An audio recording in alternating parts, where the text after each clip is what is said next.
Hello everyone, आज के lecture में हम करने वाले हैं रॉल्स लॉ पे बेस्ड इंपॉर्टेंट न्यूमेरिकल्स और ये न्यूमेरिकल एनसीईआरटी बेस्ड होने वाले हैं मोस्टली। तो एनसीईआरटी के अंदर जितने भी रॉल्स लॉ पे बेस्ड न्यूमेरिकल हैं वो सारे आज हम कवर करने वाले हैं और सिंपलेस्ट एक्सप्लेनेशन के साथ मैं आपको बताऊंगी। इसके अलावा आपको कुछ और देखने की जरूरत नहीं है, आपका बिल्कुल मामला सही हो जाएगा। अच्छा, इससे पहले मैं एक और बात बता दूं कि हमने रॉल्स लॉ के ऊपर जो थ्योरी है वो ऑलरेडी कवर कर ली है। एक्सप्लेनेशन का मैंने वीडियो बना दिया है, आप उसे चैनल पे जाके चेक कर सकते हैं। अच्छा, न्यूमेरिकल करने से पहले एक बार देख लेते हैं कि रॉल्स लॉ का फॉर्मूला कहता क्या था। तो देखो, रॉल्स कहता है कि भैया अगर आपने ए और बी दो कंपोनेंट ले रखे हैं, सोल्यूशन बना रखे हैं और उनका कुछ वेपर है, ऑब्वियसली वेपर प्रेशर भी है, तो रॉल्स कहता है कि अगर आपको किसी भी कंपोनेंट का वेपर प्रेशर निकालना है, यानी कि partial vapour pressure of the ए, अगर आपको पीए निकालना है तो उसके लिए आपको कुछ नहीं करना, आपको उसका मोल फ्रैक्शन लेना है यानी कि एक्स है, और उसी कंपोनेंट का प्योर वेपर प्रेशर लेना है और इसको मल्टीप्लाई कर देना है। तो पी होगा P not a into x A. Similarly यही चीज आप बी के लिए भी लगा सकते हैं, यानी कि P B, pressure of B, partial vapour pressure of B निकालने के लिए आपको उसका प्योर का वेपर प्रेशर लेना है और उसकी मोल फ्रैक्शन से आपने उसको मल्टीप्लाई कर देना है। अच्छा, अब ये बात तो आपको पता ही थी। इसके अलावा हमने एक और चीज पढ़ी थी कि जो सल्यूट है, सल्यूट यहाँ पे मैंने बी बोला है, सल्यूट वॉलेटाइल हो सकता है या हो सकता है ना हो। नॉन वॉलेटाइल सल्यूट का मतलब होता है कि वेपर नहीं बनाएगा। तो देखो, अगर आप ये देखो कि अगर आपका सल्यूट वॉलेटाइल है तो सॉल्वेंट हमेशा ही वॉलेटाइल है, तो ए और बी जब आप लेंगे तो ए भी वेपर बनाएगा और बी भी वेपर बनाएगा, तो दोनों का ही प्रेशर आएगा, ए का भी और बी का भी, और टोटल प्रेशर जो होगा सोल्यूशन का वो ए और बी के प्रेशर के सम के बराबर होगा, बिकॉज दोनों वेपर बना रहे हैं ना। तो अगर वॉलेटाइल सोल्यूट है तो सोल्यूशन का वेपर प्रेशर जो होता है वो पीए प्लस पीबी, और पीए पीबी की वैल्यू आप यहां से निकाल सकते हैं कि इक्वल होगा। But if in case non volatile solute हुआ, तो नॉन वॉलेटाइल सोल्यूट का मतलब होगा कि अब बी वेपर नहीं बना रहा, वॉलेटाइल नहीं है, तो अगर बी वेपर नहीं बना रहा तो क्या करें, तो उस केस में जो प्रेशर ऑफ सोल्यूशन होगा वो सिर्फ ए पे डिपेंड करेगा। क्यों? क्योंकि भाई पीबी की तो कोई वैल्यू ही नहीं है, बिकॉज बी प्रेशर ही नहीं बना रहा कोई, है ना। तो उस केस में जो सोल्यूशन का वेपर प्रेशर होगा वो सिर्फ ए के वेपर प्रेशर के ही बराबर होगा। आपको इसे ध्यान रखना है। ओके, तो अब कुछ क्वेश्चन प्रैक्टिस करते हैं रॉल्स लॉ के ऊपर, और इसमें कुछ एमसीक्यूज भी प्रैक्टिस करेंगे और कुछ एनसीईआरटी के इंपॉर्टेंट क्वेश्चन भी प्रैक्टिस करेंगे। ओके, तो फॉर्मूले हमने सारे याद कर लिए रॉल्स लॉ के, है ना। इंपॉर्टेंट पॉइंट जो अभी तक हमें पता है हमें वो भी याद है। और अब न्यूमेरिकल स्टार्ट करते हैं। तो पहला न्यूमेरिकल नीट 2021 का है। देखिए, कंसेप्ट अगर आप अच्छे से पकड़ लेते हैं तो क्वेश्चन करना बहुत बड़ी बात नहीं होती, बस माइंड में क्लैरिटी होनी बहुत जरूरी है। ओके, तो आपको बोला हुआ है the correct option for vapour pressure solution. आपको वेपर प्रेशर सोल्यूशन का पूछा है, क्या होगा, टेम्परेचर भी दे रखा है। अगर बेंजीन टू ऑक्टेन की जो मोलर रेशो है वो 3:2 है। अब इसका मतलब क्या है? इसका मतलब ये है कि बेंजीन और ऑक्टेन के जो मोल्स का रेशो है, तभी वो ना मोलर रेशो, वो 3:2 है। ऐसे भी कह सकते हैं कि ये इनके मोल्स दे रखे हैं, बेंजीन के 3 और ऑक्टेन के 2। ठीक है, एक तो ये बात होगी। अच्छा, एक और चीज बोली हुई है कि बेंजीन का वेपर प्रेशर 280 है और ऑक्टेन का 420 है, तो बेसिकली इनका प्योर वेपर प्रेशर दे रखा है। तो देखो, हमें पता है कि अगर आपको वेपर प्रेशर ऑफ सोल्यूशन निकालना है तो आपको उसके कंपोनेंट का वेपर प्रेशर पता होना चाहिए। अब कंपोनेंट कौन है? बेंजीन और ऑक्टेन। तो अगर मैं लिखना चाहूँ तो वेपर प्रेशर ऑफ सोल्यूशन होना चाहिए प्रेशर ऑफ बेंजीन, बी के लिए बेंजीन लिख देते हैं, और ऑक्टेन, वेरी सिंपल, दोनों का प्रेशर ऐड कर दो। अच्छा, पर यहाँ पर हमें रॉल्स लॉ तो लगाना ही पड़ेगा क्योंकि इसका तो मुझे खोल के लिखना पड़ेगा। तो प्रेशर ऑफ बेंजीन का फॉर्मूला रॉल्स के अकॉर्डिंग क्या होगा? P naught B into X B और P naught O into X O. अच्छा, गिवन क्या क्या है? देखो, आपको दे रखा है वेपर प्रेशर बेंजीन इज 280, तो ये 280 है क्या? ये 280 प्योर बेंजीन का वेपर प्रेशर है, यानी कि ये आपको दे रखा है पी नॉट बी। ओके, तो आपको पी नॉट बी ऑलरेडी दे रखा है 280 और पी नॉट ओ ऑलरेडी दे रखा है 420, क्योंकि लिखा हुआ ना वेपर प्रेशर बेंजीन तो 280 और 420। ये आपके पास हो गया पी नॉट ओ और ये हो गया P naught B. Okay, now अब आपको अगर मोल फ्रैक्शन पता चल जाए तो आपका क्वेश्चन हो जाएगा। तो देखो, आपको बेंजीन और ऑक्टेन का मोल्स तो दे रखा है, फ्रैक्शन निकालना पड़ेगा। और मोल फ्रैक्शन अगर आप बेंजीन का देखें तो उसका फॉर्मूला होता है number of moles of benzene over total moles. ये हमने कंसंट्रेशन वाले क्वेश्चंस में ऑलरेडी पढ़ा हुआ है। जिसका मोल फ्रैक्शन निकालना है उसके मोल्स ऊपर रखते हैं, तो NB over NB plus NO। अच्छा, ये हो जाएगा 3/5। इसको मैं ऐसे ही छोड़ देती हूँ, अभी सॉल्व नहीं करती। तो पी नॉट भी कितना है? 280, और ये हो गया 3/5। सिमिलरली हमारे पास पी नॉट हो, ऑक्टेन का प्योर प्रेशर है 420, मोल फ्रैक्शन ऑक्टेन का निकालेंगे तो मोल्स ऊपर ऑक्टेन के आ जाएंगे, यानी कि अगर आप मोल फ्रैक्शन ऑक्टेन का निकाल रहे हैं तो वो 2/5 हो जाएगा, तो ये 2/5 है। आप इसे फर्दर ओपन करो, मल्टीप्लाई करो, तो सॉल्व करके आपके पास आ जाएगा 336, ये आपका आंसर हो गया। ओके, तो कुछ नहीं करना था आपने, चुपचाप इस पे फॉर्मूला लगाना था रॉल्स का, और ये याद रखना था कि जब मोलर रेशियो हुई होती है तो बेसिकली वो उसके मोल्स ही दे रखे हैं आपको, उसके मोल्स पुट कर देने बस आपने। ओके, नाउ ये क्वेश्चन हो गया, question number 1। Next we have the 1 mole of sugar dissolved in 3 moles of water at 298 kelvin, the relative lowering in vapour pressure is this. Okay, आपसे रिलेटिव लोअरिंग पूछिए, अगर मुझे याद है तो रिलेटिव लोअरिंग जो होती है वो होती है P not minus P S over P not over mole fraction of solute, ये होती है।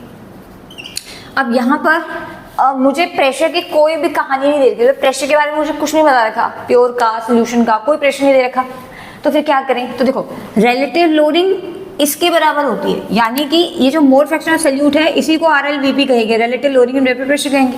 तो अगर मैं मोल फ्रैक्शन ऑफ सल्यूट निकाल दूं तो वही तो रिलेटिव लोडिंग होगी, और मोल फ्रैक्शन निकालना तो मुझे आता है। अच्छा, अब यहाँ पे 3 मोल्स है वाटर के, 1 मोल ऑफ शुगर में डिसॉल्व है, यानी कि मुझे इतना पता है कि number of moles of water कितने हैं 3, and number of moles of sugar कितने हैं 1। अगर मुझे नंबर ऑफ मोल्स पता हो तो मोल फ्रैक्शन निकल सकता है? बिल्कुल निकल सकता है। तो मोल फ्रैक्शन आपके पास हो जाएगा यहाँ से मोल फ्रैक्शन किसका? सल्यूट का। अब सल्यूट कौन है? शुगर है, ऑब्वियसली जिसकी अमाउंट कम है वो सल्यूट होगा। तो यहाँ से आपके पास मोल फ्रैक्शन ऑफ सल्यूट आ जाएगा, यानी कि मोल फ्रैक्शन ऑफ शुगर कितना आएगा? Number of moles of sugar, कितना है number of moles of sugar? 1 divide by total moles, यानी कि शुगर और वाटर के मोल्स ऐड कर दो तो 3 + 1 4, तो यानी कि आपके पास ये वैल्यू आ गई 1/4, है ना। तो बस आपको यही तो चाहिए था, मोल फ्रैक्शन 1/4, 1/4 यानी कि 0.25, तो हमारा आंसर भी यही होगा। तो जब आपको mole fraction number of moles दिए हों और रिलेटिव लोअरिंग पूछे तो कुछ नहीं करना, relative lowering is nothing but mole fraction of solute, तो मोल फ्रैक्शन ऑफ सल्यूट निकाल लो और आपका क्वेश्चन सॉल्व हो जाएगा। ओके, नाउ अब इसके बाद नेक्स्ट क्वेश्चन कुछ एनसीईआरटी के प्रैक्टिस करते हैं, क्योंकि ये तो हमने एमसीक्यूज प्रैक्टिस कर ली। अच्छा, एनसीईआरटी के अंदर क्वेश्चन यहाँ पे लिखा होगा, क्वेश्चन नंबर 16 मैं सबसे पहले डिस्कस कर रही हूँ, that is NCERT exercise question number 16। तो आपके साथ साथ दोनों कवर हो जाएंगे, NCERT exercise question number 16। Okay, question आपको कह रहा है heptane and octane form ideal solution. Heptane और ऑक्टेन आइडियल सॉल्यूशन बनाते हैं, और 373 पे vapour pressure of 2 liquid component are 105.2 kilo pascal and 46.8 kilo pascal, यानी कि आपको इनका वेपर प्रेशर दे रखा है। किसका वेपर प्रेशर? हेप्टेन और ऑक्टेन का। ओके, नाउ अब क्योंकि मुझे बोला है, अब थोड़ा ध्यान समझो, मुझे बोला हुआ है the vapour pressure of 2 liquid component are this and this, तो ये प्योर वेपर प्रेशर की बात हो रही है, क्योंकि अगर ये सोल्यूशन के अंदर होती तो लिखता इन सोल्यूशन, है ना। तो ये प्योर वेपर प्रेशर है हेप्टेन और ऑक्टेन का, और प्योर के लिए हम सिंबल लिखते हैं P0H, हेप्ट मतलब हेप्टेन, तो P0H और P0 ऑक्टेन हमें वैल्यू दे रखी है, विच इज 105.2 किलो पास्कल और 46.8 किलो पास्कल। क्या पूछा है? आपसे पूछा है what will be the vapour pressure of mixture, यानी कि टोटल सोल्यूशन का वेपर प्रेशर क्या होगा। तो भाई सोल्यूशन तो 2 ही चीजों से मिलकर बना है ना, मतलब आपके पास 2 ही तो चीजें हैं, हेप्टेन और ऑक्टेन, तो टोटल वेपर प्रेशर कैसे निकलेगा? हेप्टेन और ऑक्टेन का वेपर प्रेशर ऐड कर दो। तो भाई सिंपल सा फॉर्मूला है, पी सोल्यूशन किसके इक्वल होगा? हेप्टेन का प्रेशर प्लस ऑक्टेन का प्रेशर। अच्छा, अब यहाँ पे pressure of solution according to Raoult's law, again Raoult's law लगा देते हैं। हमें पता है किसी भी कंपोनेंट का प्रेशर कैसे खुलता है, उसका प्योर प्रेशर यानी कि P0H इनटू उसका मोल फ्रैक्शन, यानी कि ये जो भी हेप्टेन है, प्लस ऑक्टेन के लिए भी सेम करेंगे, vapour pressure of octane into its mole fraction. अब ये प्योर वाले प्रेशर तो मुझे ऑलरेडी दे रखे हैं, हेप्टेन और ऑक्टेन के प्रेशर तो मुझे पहले दे रखे हैं। अगर मुझे किसी तरीके से मोल फ्रैक्शन पता चल जाए तो मेरा क्वेश्चन सॉल्व हो जाएगा। अच्छा, एक और चीज दे रखी है, आपको बोला है 26 ग्राम हेप्टेन है, 35 ग्राम ऑक्टेन है, तो इसको सॉल्व करने के लिए, इस पार्ट को सॉल्व करने के लिए मुझे इनका मोल फ्रैक्शन निकालना पड़ेगा। एक बात बोली हुई है, देखो हेप्टेन के केस में आपको गिवन मास कितना दे रखा है? 26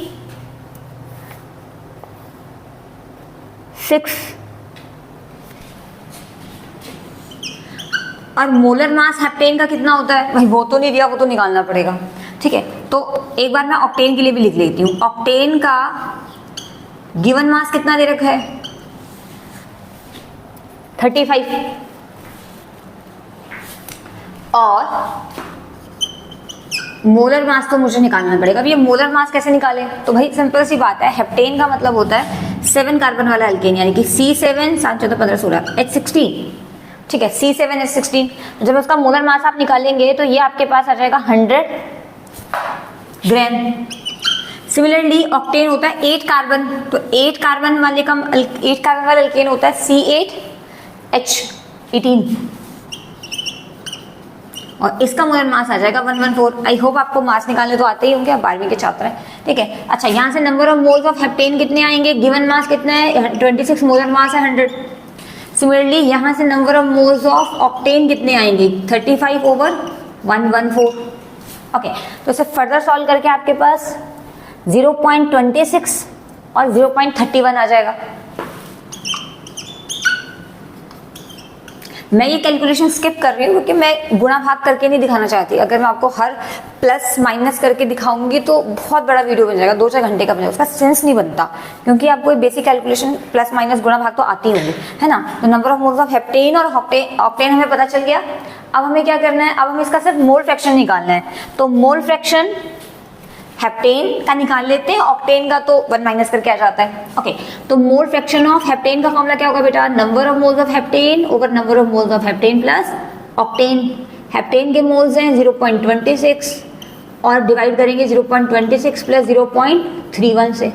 ओके, फर्दर सॉल्व करेंगे तो फर्दर सॉल्व करके आपके पास जो मोल फ्रैक्शन आएगा हेप्टेन का that is 0.456।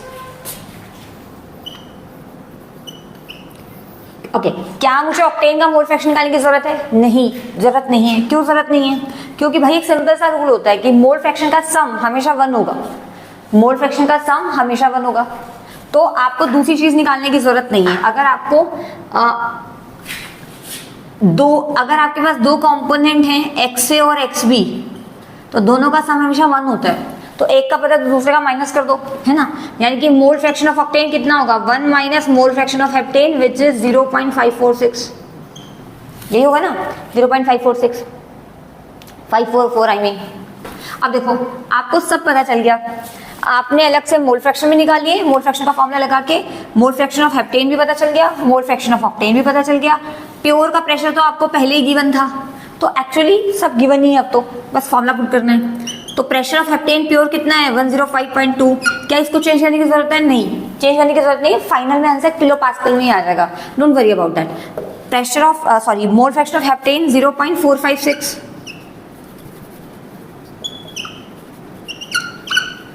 Okay, similarly pressure of octane 46.8 और मोल फ्रैक्शन हमने अभी निकाला 0.544।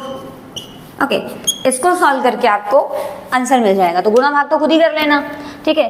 तो इसको सॉल्व करके मैं डायरेक्ट लाइन से देख लेती हूँ, 73.43 आंसर आएगा। गुणा वाला भाग वाला पार्ट आपके लिए छोड़ रहे हैं, कुछ तो आप भी करेंगे ही करेंगे, ठीक है। चलो ताना भी दे दिया साथ साथ। चलो, तो प्रेशर ऑफ सोल्यूशन यानी कि प्रेशर ऑफ मिक्सचर आपके पास इतना। Okay, so next we have NCERT exercise question number 15। Question ये है कि अगर आपके पास एक एक्वा सोल्यूशन हो, ओके, जो 2% नॉन वॉलेटाइल सोल्यूट जिसके अंदर आता हो और वेपर प्रेशर सोल्यूशन का 1.004 बार है। कैसे पता चला, क्योंकि आप इसकी इंग्लिश पढ़ेंगे तो aqueous solution of this is 1 बार, यानी कि जो सारी कहानी प्रेशर ये बता रहा है वो एक्वस सोल्यूशन के लिए बता रहा है। तो ये आपको दे रखा है सोल्यूशन का वेपर प्रेशर, यानी कि ये वैल्यू आपको दे रखी है PS, यानी कि P सोल्यूशन जिसको आप कहते हैं। अच्छा, आपको क्या बताना है, मोलर मास बताना है सोल्यूट का। तो देखो पहले जो 2% नॉन वॉलेटाइल है इसको डिकोड करते हैं कि इसका मतलब क्या होता है। तो उसने लिखा है 2% नॉन वॉलेटाइल सोल्यूट। तो नॉन वॉलेटाइल तो चलो अलग बात होगी, 2% सोल्यूट है वो। ओके, इसको डिकोड करते हैं। तो इसका मतलब हुआ कि 2 ग्राम सोल्यूट है इन 100 ग्राम सोल्यूशन। तो मुझे यहाँ से दो बातें पता चल गई। क्या? सोल्यूट का गिवन मास कितना है? 2 ग्राम। तो आप लिख सकते हैं, मुझे यहाँ से क्या क्या समझ आया, given mass of solute is 2 gram. Given mass of solvent कितना होगा भाई? टोटली 100 है, 100 है, उसमें से सोल्यूट ही 2 हो गया। तो सॉल्वेंट का निकालने के लिए आपको पता है माइनस करना पड़ेगा 100 माइनस 2 यानी कि 98 ग्राम। तो ये मुझे गिवन मास पता चल गया। ठीक है, वैसे सॉल्वेंट यहाँ पे कौन है? वाटर है, क्योंकि एक्वस बोले हैं ना, एक्वस मतलब वाटर हो गया। अच्छा, अब ना आपको बोला हुआ है the vapour pressure of solution is this, यानी कि प्रेशर ऑफ सोल्यूशन की वैल्यू कितनी दे रखी है? 1.004 बार। मुझे प्योर सॉल्वेंट का वेपर प्रेशर नहीं दे रखा, तो प्योर सॉल्वेंट यानी कि वाटर, प्योर वाटर का वेपर प्रेशर नहीं दे रखा। तो ये अब याद ही रखना पड़ेगा कि प्योर वाटर का वेपर प्रेशर फिक्स होता है फिक्स टेम्परेचर पे। ठीक है, तो इट इज ऑलवेज 1 एटमॉस्फेयर या फिर बाकी आप उसकी जो भी एनर्जी कन्वर्जन कर लें। तो प्योर वाटर का वेपर प्रेशर हमेशा फिक्स होता है। Like you need to remember this, ये पॉइंट आपको ध्यान ही रखना है, याद करना है। क्या? प्योर वाटर का vapour pressure is always equal to 1 atm। Bar में कन्वर्ट करें तो 1.013 बार भी बोल सकते हैं, या 760 mmHg भी बोल सकते हैं, पर मुझे बार में ही चाहिए, तो क्योंकि दोनों यूनिट बार में ही चलनी चाहिए, है ना। अच्छा, अब यहाँ पे ना क्योंकि नॉन वोलेटाइल सोल्यूट है, तो since non volatile solute added, तो नॉन वोलेटाइल सोल्यूट जब भी आएगा तो हमने पढ़ा था कि वहां पे क्या आ जाती है? Relative lowering in vapour pressure आ जाती है। तो since non volatile solute is added, वहां पे क्या आ गई होगी? लोडिंग आ गई होगी, यानी कि relative lowering in vapour pressure का फॉर्मूला लगाया जा सकता है। अब relative lowering in vapour pressure का फॉर्मूला क्या होगा? P not minus P S over P not mole fraction of solute. Okay, further open करें तो P not minus P S over P not mole fraction of solute को open कर देते हैं, तो उसका मतलब होगा number of moles of solute, यानी कि एक्स ऑफ सोल्यूट, और number of moles of solute plus number of moles of solvent which is water. Solvent आपका वाटर है, ऑब्वियसली फॉर्मूला खोल दिया। क्यों बोला? क्योंकि मेंशन कर रखा था नॉन वोलेटाइल सोल्यूट ऐड कर रहा है। आप हर जगह रिलेटिव लोडिंग का फॉर्मूला नहीं लगा सकते, वहां पे लिखा हुआ नॉन वोलेटाइल सोल्यूट है, या urea, sucrose, glucose, salt, NaCl ऐसा सॉलिड होगा तभी रिलेटिव लोडिंग का फॉर्मूला लगाना है। ओके, अच्छा, अब एक और चीज, एक और आपने बात समझनी है यहाँ पे कि सोल्यूशन 2% है, मतलब जो सोल्यूट है वो 2% है। 2% हमेशा डाइल्यूटेड सोल्यूशंस होते हैं, यानी कि डाइल्यूटेड है। कैसे पता चलेगा कौन डाइल्यूटेड है? तो उसका एक सिंपल सा हिसाब होता है कि अगर आपके पास 5% से कम है, लेस देन 5% है, लेस देन 5%, तो आप उसको हमेशा डाइल्यूट मानोगे कि वो डाइल्यूट है। Whenever the solute is less than 5%, we will assume it is a diluted solution. अब diluted solution में solute इतना कम होता है कि आप उसे neglect कर सकते हैं। तो फिर तो हम इसे दोनों को नेग्लेक्ट कर देते हैं क्योंकि सोल्यूट बहुत कम है। नहीं, सोल्यूट को वाटर के कंपैरिजन में नेग्लेक्ट कर सकते हैं, यानी कि अगर वो किसी के साथ है तब नेग्लेक्ट कर सकते हैं, अकेला नेग्लेक्ट नहीं कर सकते। तो ऊपर वाला सोल्यूट चाहे कितना भी कम हो, एन ऑफ सोल्यूट ऊपर अकेला है ना, तो कितना भी कम वैल्यू आप नेग्लेक्ट नहीं कर सकते। पर जब ये वाटर के साथ है तो आप इसे नेग्लेक्ट कर सकते हैं। आप इसे समझो कि सपोज करो वाटर की वैल्यू इतनी और सोल्यूट की वैल्यू 0.00001, तो ऑलमोस्ट इसके कंपैरिजन में नेग्लेक्ट हो सकता है ना। तो क्योंकि सोल्यूट बहुत कम है तो हम इसे नेग्लेक्ट कर देंगे। ये तभी करना है जब 5% से कम हो, यानी कि आपके पास आ जाएगा number of moles of solute over number of moles of water. Okay, अब number of moles of solute तो डायरेक्ट नहीं निकलेंगे, तो पहले मेरे को number of moles of water निकाल लेने चाहिए। तो number of moles of water कितने निकलेंगे? तो देखो हमारे पास, मैं यही करके दिखा देती हूँ, हमारे पास number of moles of water का फॉर्मूला बनेगा given mass which is 98 gram, molar mass 18। ठीक है, तो यहाँ से अच्छा पी नॉट की वैल्यू कितनी है? पी नॉट 1.013, पी एस की वैल्यू है 1.004, अगेन पी नॉट की वैल्यू है 1.013। यहाँ से number of moles of solute, चाहे तो आप अभी ओपन कर लो कि number of moles of solute को फर्दर कैसे लिख सकते हैं? गिवन मास अपॉन मोलर मास, गिवन मास अपॉन मोलर मास। गिवन मास सोल्यूट का कितना है? 2 ग्राम। मोलर मास आपको नहीं पता तो आप इसे ओपन कर दो, तो गिवन मास हो जाएगा 2, मोलर मास नहीं पता, वाटर के मोल्स हमने अभी निकाले 98/18। आई होप आपको कैलकुलेशन समझ आ रही हो। Number of moles of solute को given mass upon molar mass लिख सकते हैं, विच इज 2। मोलर मास तो खुद ही निकालना है तो नीचे ही आ जाएगा। और number of moles of water मैंने बता दिया, तो आप इसे सॉल्व कर लेना। बस यहाँ पे ये चीज़ निकालने वाली है मोलर मास, तो गुणा भाग वाला पार्ट आप खुद ही कर लेना, वो मैं नहीं कर रही हूँ। और यहाँ से सॉल्व करके मोलर मास आएगा 41.35 ग्राम पर मोल। तो ये आपके पास आंसर आ गया। तो बस आपने दो तीन बातें यहाँ पे ध्यान रखनी है। क्या कि वाटर का, प्योर वाटर का pressure, vapour pressure, you need to remember it is always 180 m या 101325 या 760 mm HG कहते हैं। अगर 760 mm HG कहेंगे, अगर mHg की टर्म में दे रखा हो तो, चाहिए हो तो। ऊपर से 2% सोल्यूट का मतलब आपको पता होना चाहिए। ऊपर से कि डाइल्यूटेड सॉल्यूशंस क्या होते हैं, जिनमें 5% से कम सोल्यूट हो उनको डाइल्यूटेड कहते हैं। उस केस में नीचे की तरफ, नीचे मोल फ्रैक्शन में नीचे की तरफ number of moles of solute को इग्नोर कर सकते हैं। तो ये प्लीज पॉइंट कहीं लिख लेना, इंपॉर्टेंट है। कहीं लिखे होंगे तो आप बार बार याद कर सकते हैं। चलो नेक्स्ट क्वेश्चन है, the vapour pressure of water is इतना। आपको वाटर का प्रेशर इतना दे रखा है at 300 kelvin. The vapour pressure of 1 molar solution of solute in it. Basically आपको वाटर का ना वेपर प्रेशर दे रखा है, प्योर वाटर का ये ऑब्वियसली है ना। तो आपको प्योर वाटर का वेपर प्रेशर ये, तो ये क्या चीज रखी है आपको, पी नॉट ऑफ वाटर। क्या पूछा है, वेपर प्रेशर ऑफ सोल्यूशन, यानी कि आपसे पी ऑफ सोल्यूशन पूछा है।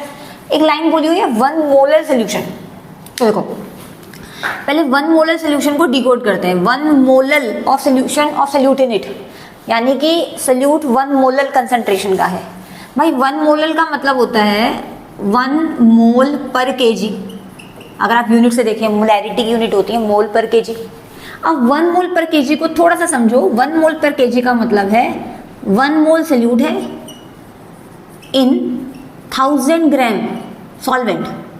क्योंकि सॉल्वेंट यहाँ पानी है तो मैंने वाटर लिख दिया। वेपर प्रेशर वाटर यानी कि सॉल्वेंट तो वाटर है तो मैंने वाटर लिख दिया। तो 1 मोल सोल्यूट इन 1000 ग्राम वाटर। यहाँ से मुझे 2 बातें पता चल गई। क्या, पहला number of moles of solute कितना है 1 ऑब्वियसली, और दूसरा number of moles of water कितना है। अब वाटर कैसे निकाले, वही given mass upon molar mass. तो वाटर का गिवन मास कितना है 1000 और मोलर मास कितना होता है 18, जिसको सॉल्व करके आता है 55.5। तो अब दोनों के नंबर ऑफ मोल्स पता चल गए। हमें पूरे वेपर प्रेशर, सोल्यूशन का वेपर प्रेशर निकालना है। तो क्योंकि यहाँ पर वैसे मेंशन तो नहीं कर रखा है कि नॉन वोलेटाइल सोल्यूट है, बट अगर ये सोल्यूट वोलेटाइल होता तो और डाटा भी चाहिए होता वेपर प्रेशर निकालने के लिए। फिर हमें दोनों कंपोनेंट का प्योर वेपर प्रेशर पता होना चाहिए था, और भी बहुत कुछ पता होना चाहिए था, है ना। यानी कि अजम्पशन ही मान के चलेंगे कि नॉन वोलेटाइल सोल्यूट है, वरना आप क्वेश्चन कभी कर ही नहीं सकते। तो अगर ये नॉन वोलेटाइल सोल्यूट है तो प्रेशर ऑफ सोल्यूशन किसके इक्वल होगा, प्रेशर ऑफ सॉल्वेंट के इक्वल होगा, इनके प्रेशर ऑफ वाटर के इक्वल होगा, है ना। प्रेशर ऑफ वाटर में 2 चीजें आती हैं, प्योर वाटर का वेपर प्रेशर और उसी का मोल फ्रैक्शन। तो प्योर वाटर का वेपर प्रेशर तो मेरे पास पहले ही दे रखा है 12.3। अगर मुझे मोल फ्रैक्शन ऑफ वाटर पता चल जाए तो मेरा vapour pressure of total solution आ जाएगा। आपने मान के चलना है कि सोल्यूट नॉन वोलेटाइल ही है। वैसे आप इसे रिलेटिव लोडिंग वाले फॉर्मूला से भी कर सकते हैं, बट आई थिंक सिंपल से कर लो तो ज़्यादा सही है। आंसर में कोई फर्क नहीं आता, अगर आप रिलेटिव लोडिंग से भी करते हैं तो बात वही है। अच्छा, मोल फ्रैक्शन ऑफ कैसे निकालें वाटर का, तो मोल फ्रैक्शन ऑफ वाटर निकालने के लिए number of moles of water ऊपर रखेंगे, यानी कि 55.5 ओवर 1 + 55.5। ठीक है, तो इसे आप सॉल्व कर लेना, आपके पास मोल फ्रैक्शन आ जाएगा सॉल्व करके, यानी कि 55.5 ओवर 56.5। ओके, तो प्योर वाटर का वेपर प्रेशर पता चल गया, मोल फ्रैक्शन भी वाटर का पता चल गया। तो यहाँ से आपके पास आंसर आ जाएगा 12.08। इसे पूरा सॉल्व कर लेना, 12.08। यूनिट क्या होंगी, किलो पास्कल। क्यों, क्योंकि ऊपर वाला प्रेशर जो चल रहा है वो पास्कल में चल रहा है, प्योर का प्रेशर, तो इसीलिए ये यूनिट हो जाएंगे। ओके, तो बहुत सिंपल है। Now next we have question number 18, calculate the mass of a non volatile solute which would be dissolved in a 114 gram octane to reduce its vapor pressure to 80%। क्या निकालना है, देखो कह रहे हैं मास निकालना है नॉन वोलेटाइल सोल्यूट का। इस बार बता दिया कि नॉन वोलेटाइल सोल्यूट है, तो मुझे गिवन मास निकालना है ऑफ सोल्यूट का। तो ऐसे कर लेते हैं, मोलर मास उसका आपको पहले दे रखा है 40, which would be dissolve in 114 gram octane. अब ये सोल्यूट ऑक्टेन में डिजोल्व किया है, तो ये ऑक्टेन हमारा क्या हो गया, सॉल्वेंट हो गया, और 114 ग्राम क्या हुआ, गिवन मास हो गया सॉल्वेंट का, given mass of solvent to reduce its vapour pressure to 80%। अब इसको थोड़ा सा समझते हैं। Given mass of solvent 114 gram, और सॉल्वेंट क्योंकि ऑक्टेन है तो मोलर मास ऑक्टेन का, ऑक्टेन होता है C8, अभी बताया था 18, इसका निकाल लेना, इतना ही आएगा। मोलर मास भी इसका इतना ही आता है। ऑक्टेन में 8 कार्बन होती है, तो यहाँ से number of moles of octane is same ही हुआ, तो आई मीन 1 हो जाएगा। अच्छा, ये तो चलो सॉल्वेंट की बात होगी। अब यहाँ पे एक लाइन दी है, to reduce its vapour pressure to 80%, उसके वेपर प्रेशर को 80% रिड्यूस करना है। अब इसका मतलब क्या है, अब थोड़ा इसको डिकोड करते हैं। Reduce its vapour pressure to 80%। इस बात का मतलब ये बना कि जब आपने ऑक्टेन में नॉन वोलेटाइल सॉल्यूट ऐड किया तो उसका वेपर प्रेशर 80 हो गया, यानी कि इतने से कम नहीं हुआ है। ये डिफरेंस की बात नहीं हो रही है, फाइनल वेपर प्रेशर की बात हो रही है। फाइनल वेपर प्रेशर 80 हो गया, क्योंकि अगर लिखा होता है रिड्यूस वेपर प्रेशर बाय 80 तो इसका मतलब होता है 80% का चेंज आया है, 80 का चेंज आया है। तो अगर इनिशियली 100 था तो 20 रह गया, 80 का चेंज आ गया ना। बट उसने बोला रिड्यूस वेपर प्रेशर टू 80, इसका मतलब है अगर इनिशियली 100 था तो 80 हो गया। इनिशियली 100 क्यों मानते हैं, क्योंकि परसेंटेज में इनिशियल वैल्यू 100 ही लेते हैं। यानी कि अगर ओरिजिनली, मतलब इनिशियली कौन होता है, इनिशियली तो सॉल्वेंट ही होता है। तो अगर प्योर ऑक्टेन का वेपर प्रेशर 100 था तो सोल्यूशन का कितना हो गया, 80।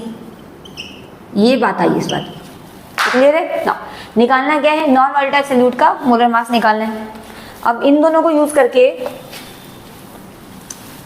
पहले तो अपना फॉर्मूला लगा देते हैं, क्योंकि नॉन वोलेटाइल सॉल्यूट है और नॉन वोलेटाइल सॉल्यूट है तो अब लोडिंग अगेन आप रिलेटिव लोडिंग वाले फॉर्मूला से भी कर सकते हो, या सिंपली जैसे मैं करती हूँ आप वैसे भी कर सकते हो। मतलब मैं नॉर्मली ही कर देती हूँ, रिलेटिव लोडिंग आने की जरूरत नहीं होती, ऑल दो बात तो सेम ही होती है। तो देखो भाई, क्योंकि नॉन वोलेटाइल सॉल्यूट है, non volatile solute, since non volatile solute,